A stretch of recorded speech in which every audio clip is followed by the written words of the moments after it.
श्रावक होता है वो सर्वप्रथम अपने हृदय में स्थान देता है गुरुओं को।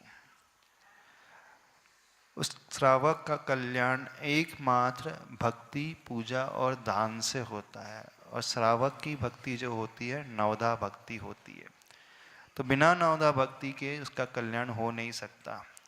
अब वह गुरु को प्रमुख स्थान दे रहा है तो वो यह भी भाव भाएगा कि गुरु की मैं वैयावृत्ति करूं, गुरु की सेवा करूं, आहार दान दूं, औषध दान दूं। तो जो औषध दान देने वाला और आहार दान देने वाला श्रावक होगा वो इस प्रकार का आहार दान देगा जिससे उनके 6 आवश्यक अच्छे से पल सके, ना कि उन्हें रोग हो जाए, बीमारी हो जाए। और फिर वो यह भी सोचेगा यदि मैं पेस्टिसाइड वाला आहार दे रहा हूँ अथवा जेनेटिकली मॉडिफाइड फूड वाला जो आहार दे रहा हूँ, ऐसे फ्रूट्स ऐसी सब्जियाँ दे रहा हूँ, तो मुनिराज को तो बीमारी बढ़ने की संभावना हो जाएगी। तो फिर वो क्या निर्णय लेगा?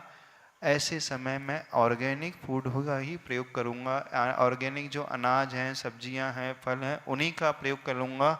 भले ही थोड़ा सा पैसा ज़्यादा लग जाएगा, पर इससे मुनिराज की काया निरोगी बनी रहेगी और उनके धर्म पूरे से आवश्यक बहुत अच्छे से चलते रहेंगे।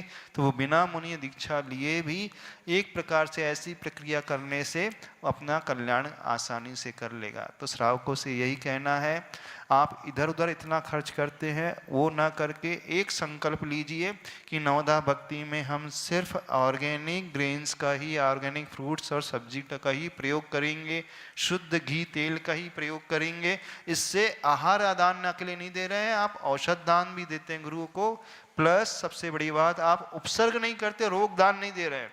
नहीं तो आप जैसे केमिकल पेस्टिसाइड वाला अनाज दे रहे हैं तो एक प्रकार से स्लो पॉइजन ही गुरु को दे रहे हैं। तो अनायास अज्ञान दशा के कारण वो एक प्रकार से बीमारी के लिए निमित्त बन जाएगा।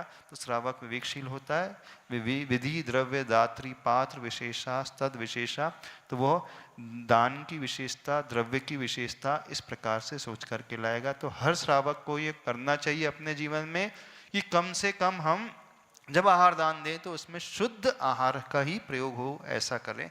और चाहता है तो वो व्यक्ति सारी की सारी व्यवस्था बना सकता है, लेकिन आप आलस के कारण व्यवस्था नहीं बनाना चाहते। अब कौन खोजेगा कहाँ ऑर्गेनिक अनाज मिलेगा, कहाँ ऑर्गेनिक सब्जियां मिलेगी? सब अवेलेबल है, थोड़ी सी कसरत करना पड़ेगी, मेहनत करना पड़ेगी, पर बहुत बड़ा कार्य करोगे।